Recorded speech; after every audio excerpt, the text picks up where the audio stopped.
as much as possible, with most of the city still underwater. It's called Southern Decadence, a week-long festival organized every year by the city's gays and lesbians. This is a 33-year tradition within the city of New Orleans. We're going to continue the tradition, let them know that life is going on. I think the city needs it right now. Because of the effects of Hurricane Katrina, only about 24 or so showed up. But they're here to prove that despite a large part of their city being destroyed, the fighting spirit of New Orleans goes on. We had a decadence meeting. I didn't know we were still going on. Yeah, we got a permit. The officer has nothing against the parade. He was concerned about their safety. Keep people's spirits up. That's the thing. That's what we're doing, sir. Thank you so much. Right. We really Y'all be appreciate careful, it.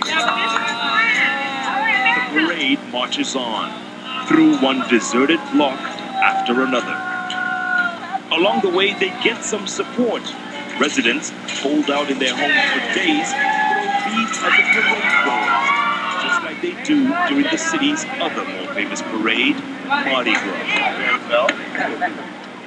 Event organizer Javier Sandoval says the world needs to see another newer side of New Orleans. This is our hope. This is where we live. We need to recharge, to get the energy back, to get the spirit back in the city. This is part of the energy of the city.